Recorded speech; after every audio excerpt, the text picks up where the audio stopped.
Jorge Boazo, concejal de la ciudad de Rosario y candidato a diputado nacional. Un gusto que estés acá. Al contrario, ¿cómo estás? Un gusto y gracias por invitarme. Bueno, pasaron las elecciones, pasó la turbulencia, digamos, de las PASO, las primarias abiertas, simultáneas y obligatorias.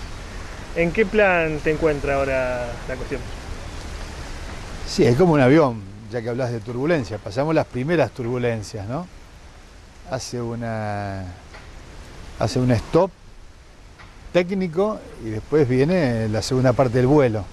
Si sos futbolista te diría que pasó el primer tiempo, estamos en el entretiempo y falta el segundo tiempo y el resultado final.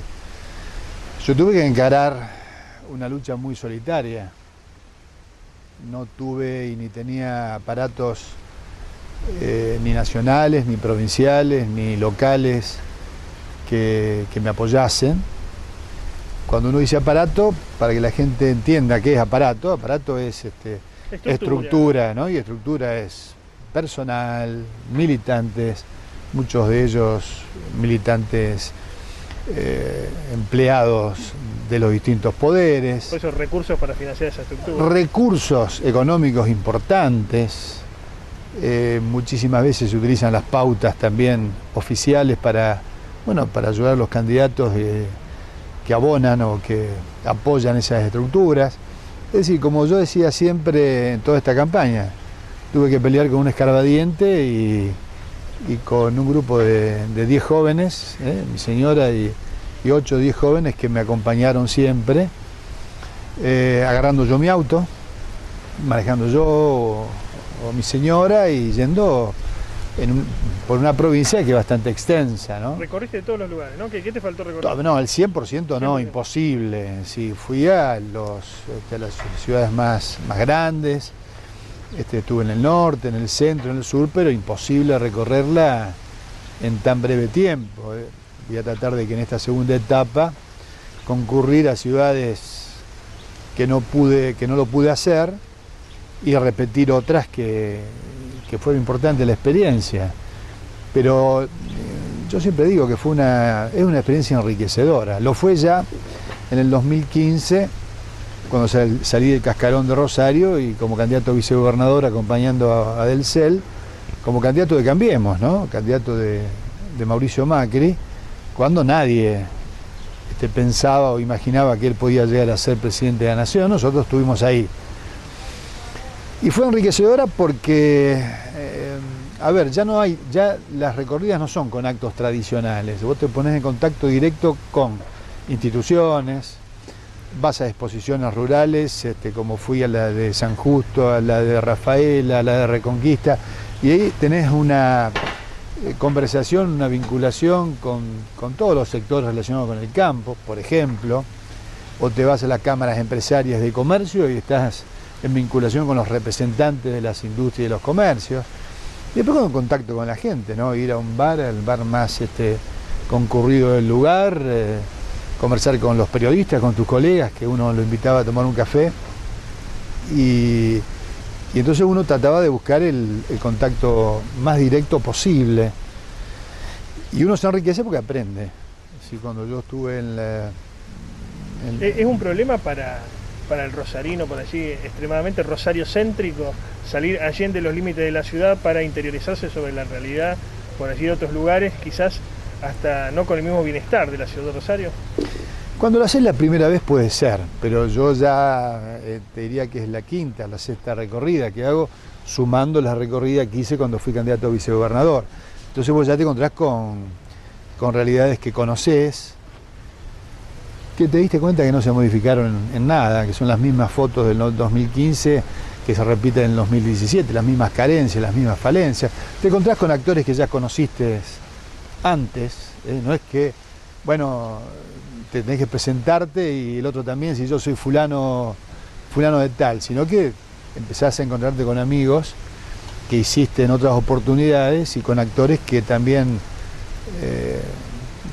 tuviste conversaciones interesantes en la campaña anterior. Entonces ya no solamente que no es difícil, sino, insisto, es como cuando vos vas a una ciudad la primera vez en tu vida a recorrerla turísticamente, ya después la segunda, si vas nuevamente a esa ciudad, te detenés, vas más tranquilo, vas. Claro. La visita es para conocer más los detalles, y eso es lo que ocurrió en esta oportunidad, ¿no? Tener contacto en la sociedad rural con representantes de la lechería, para seguir conociendo la problemática de la cuenca lechera, interiorizarse sobre Sancor, sobre la crisis de Sancor, de esta cooperativa muy querida por todos, una marca que vale mucho. La verdad que Sancor es una marca que vale, y los distintos caminos y las posibles soluciones. Te vas encontrando con que la ciudad se sigue inundando, que la provincia, más de la mitad del territorio, se sigue inundando. Se habla mucho de que en Rosario hay dos ciudades. Hay dos provincias, una un poco mejor y otra muy sumida a la pobreza. Todas tienen un poco esa dicotomía que también tiene Rosario, salvando las diferencias de dimensión, ¿no? Pero todas tienen zonas en donde hay gente que está muy bien, gente que tiene todo el confort y todos los servicios, y otro sector que no, que carece de ellos. Sí, el norte está mucho más olvidado por la clase política que el centro-sur, te diría. Las carencias se notan más, que están a flor de piel. Vos vas a Vera. Vera está en un departamento con riquezas naturales espectaculares, pero inexplotadas, en donde tenés un 90% de las calles naturales que ante lluvias todas se inundan, se anegan, y tiene que abandonar el ganado porque no lo pueden sacar ningún vehículo, y donde es una ciudad que vive del empleo público y de la changa del carbón y la leña, donde no se han promovido otras actividades, donde no hubo incubadoras de empresas promoviendo a una mano de obra que complemente la existente. Entonces te vas encontrando con esas situaciones, con esos olvidos inexplicables de la clase política, y ni qué decirte cuando uno va con el auto en las rutas santafesinas, ¿no? Por eso se le llamaron rutas de la muerte, porque han costado por años más de 700 vidas. Sí. Pero claro, vas por la 1 al norte y la 1 está igual que hace años, con el mismo peligro, en el mismo estado. ¿Pensás en este sentido que hubo una suerte de voto castigo para las administraciones en funciones tanto a nivel provincial como municipal?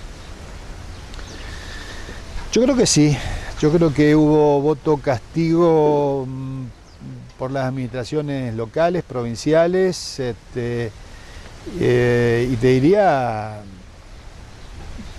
en la clase política en general también, ¿no? Porque hay un olvido importante, a pesar de que se sucedieron en el tiempo distintas administraciones. La provincia de Santa Fe vino gobernada muchísimos años por el peronismo. 20 años. 20 años, y ahora el tercer periodo socialista. Pero las asignaturas pendientes son exactamente las mismas. Las famosas cuestiones estructurales, ¿no? Claro, inversión cero en infraestructura. Porque estos dos casos todos estos grandes problemas que te acabo de mencionar, que son las inundaciones y las rutas, es cero de inversión en infraestructura. Y cuando vos analizás el presupuesto de los últimos 20 años provincial, te das cuenta que ahí está la cuestión, es decir, que solamente se asignaba entre el 4 y el 8% del presupuesto provincial para gasto de capital o gasto de inversión, es decir, de infraestructura. Y entonces, ¿cómo no va a tener las carencias? El presupuesto provincial o municipal no puede aprobarse si no tiene previsto como mínimo un 20% para gastos de inversión o gastos de capital. Pero todo lo otro, para que la gente lo entienda, gastos corrientes. Es decir, entra la plata y para los gastos corrientes. Esos gastos corrientes están inflados por ingresos de empleados públicos, de ingresos de cargos políticos, mal gasto, en vez de infraestructura, que es lo que necesita la provincia. Estoy viendo un cambio importante en ese criterio de la Nación. La Nación le está dando prioridad, te diría, en su política a lo que es la inversión en infraestructura, en cloacas, que todas las ciudades tengan los servicios, cloacas, calles, que haya rutas, carreteras, autopistas, puertos, ahora que estamos aquí al lado del río, aeropuertos, infraestructura, que es, yo te diría que una de las obligaciones fundamentales del Estado, brindarle al privado, a los particulares, a los argentinos, toda la infraestructura básica, agua potable, gas, para que sí pueda, a partir de estas condiciones mínimas e indispensables, pueda desarrollar su empresa, su industria, su comercio, su actividad.